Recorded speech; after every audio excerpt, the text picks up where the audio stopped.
In this tutorial, I'm going to demonstrate how to annotate a PDF using Hypothesis. We'll be doing this in our class for the first time during the second part of Unit 3. So for the first part of Unit 3, you'll use Hypothesis to annotate some websites. Web pages are easy because they open directly in your internet browser, and then you can just use the either the extension for Hypothesis if you're using Chrome, or the bookmarklet if you're using any other browser, to open Hypothesis and use all of its annotation features. PDFs are different though, because you have to download them to your computer and then open them in the browser to make Hypothesis work correctly with them. So again, I'm going to demonstrate that real quick. If you've read through the unit narrative in Medium, you've been doing the activities for Unit 3, you'll get to the part where it's time to annotate the PDFs. This video will be embedded there. It's also here in Brightspace, and you'll be directed to come back here to Brightspace to find the PDF files. So I'm going to scroll down. We're in Unit 3. I'm not going to open the overview and objectives because I don't need to look at that. I've already been there. I'm instead going to scroll down to the submodule where it has the articles for Hypothesis annotation. Here's where the video is, a little reminder that you'll need to download the file and open it in your browser. And then here are the links to the 2 PDF options that you have for this part of the assignment. These are both scholarly articles on different aspects of Latin American and Borderlands history. Both of them are relevant to what we'll be doing in Unit 5 when we talk about primary sources and archives. So that's why I've included them here, so that whichever one you choose, you'll get more of context about archives, a specific one in Guatemala. If you read Level, or if you read Nash, you'll get some more context on the history of the 24th Infantry in Columbus, New Mexico in the 19-teens and early 1920s. That's something we'll specifically be looking at, that topic, with the primary source documents that you'll be assigned in Unit 5. So again, either one of these is relevant. I've given you 2 so that you can choose the one that you're most interested in. I've also provided 2 options because that might help us to not have too many annotations on top of each other. You'll see what I mean once you get into Hypothesis on a single article if I were to assign just one. So again, choose the one you're interested in. I'm going to open Nash by clicking on it. What this does is it opens the PDF inside of Brightspace. So you'll see we have the PDF viewer here. It's part of Brightspace. The problem with that, even though it's super convenient if you're working inside of Brightspace, if you just want to read it, you cannot annotate with Hypothesis inside of Brightspace, at least not at this point. So what you need to do is download the file and then open it in your internet browser. You can do that by either clicking this arrow, choosing download, or you can scroll down here, use this button to download, or this larger one. However you do it, click to download. If you're using Google Chrome, you'll see the download just here at the bottom of your screen. You also saw it kind of pop up over here in my download section. So again, if you're using Chrome or a browser that does something similar to this, you can just click on the file. It'll open in a new tab. You'll be ready to go.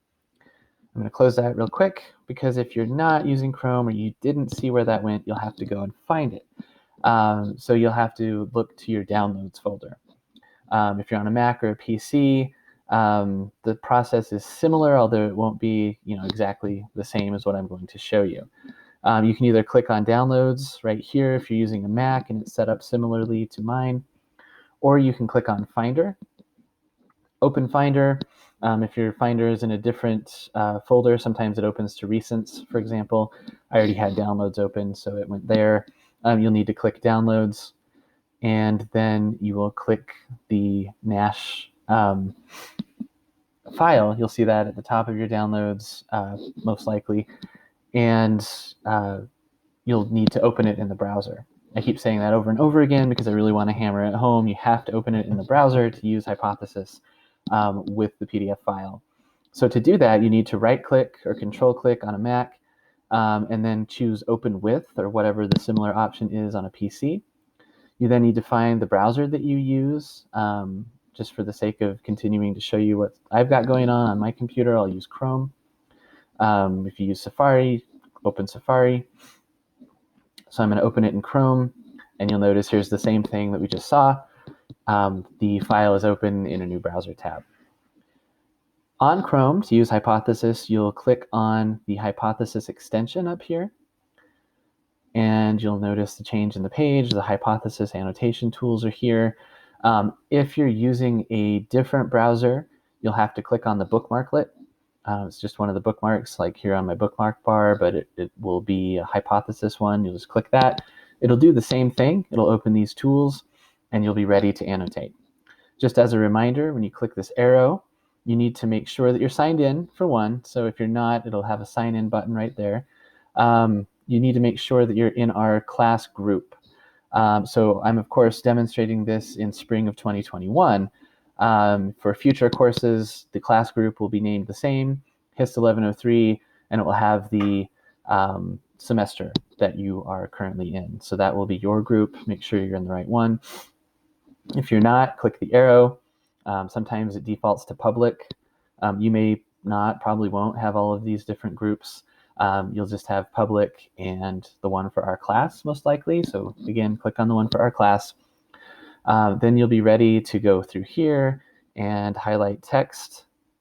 And you make sure sometimes it gets a little funky. Sometimes it doesn't go to the next line correctly. There it goes. So be patient with that. Just because of the type of PDF this is, I copied it from a book so that you could read it. So highlight, click annotate.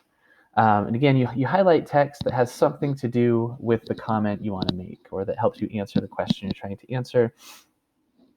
You type your annotation, and then you click post.